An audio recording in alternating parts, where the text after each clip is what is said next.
Bonjour à tous. Un hommage en rouge à Morée à l'occasion de la journée internationale contre les violences faites aux femmes. Le lycée Victor Bérard a organisé une flash mob pour rendre hommage aux 107 victimes de féminicide en 2024. Une cinquantaine de lycéennes et quelques membres du personnel ont participé, vêtus de rouge, symbolisant à la fois le sang et l'amour. L'initiative visait à sensibiliser la communauté scolaire et à rappeler l'importance de lutter contre les violences conjugales. 750 000 € pour le commissariat. La ville de Dijon renforce son engagement pour la tranquillité publique. Une énorme enveloppe sera consacrée en 2026 à la rénovation du poste de police des Grésilles. Le chantier prévoit l'isolation extérieure, le remplacement du fioul par une pompe à chaleur, la mise aux normes électriques et l'aménagement des bureaux. La municipalité dit avoir reçu l'assurance du maintien des effectifs.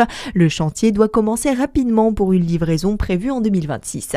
Gros coup de filet à Besançon. La police nationale a interpellé 4 personnes ce week-end dans le cadre d'une enquête pour trafic de drogue. Les opérations menées dans plusieurs secteurs de la ville ont permis la saisie de stupéfiants, d'argent liquide et de véhicules.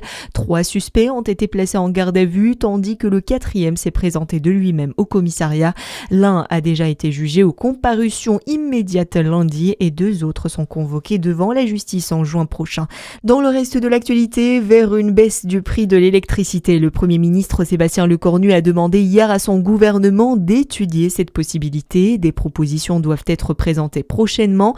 Pour François Carlier, délégué général de l'association de consommateurs CLCV, il s'agirait plutôt d'un rééquilibrage que d'une véritable diminution. Il y avait un grand accord historique, c'est qu'on installe du nucléaire en France et on en assume le risque, mais ça procure un avantage économique parce que le nucléaire est pas cher. Et là, ce qui se passe, c'est que pendant 10 ans, la EDF a eu plein de problèmes industriels avec le nucléaire et donc ils sont allés chercher un accord qui finalement faisait que le nucléaire, maintenant, est dans les tarifs est bien plus élevé qu'avant. Et c'est notamment ça qui empêche d'avoir des factures plus basses. On a accepté là un nouveau prix du nucléaire qui me paraît quand même exagéré. Bon, il y a d'autres pistes au niveau des parataxes, par exemple. Et en tout cas, il y a des marges de manœuvre qui me paraissent exister raisonnablement. François Carlier de l'association de consommateurs CLCV estime qu'une baisse de 5 à 8% du prix de l'énergie serait raisonnable.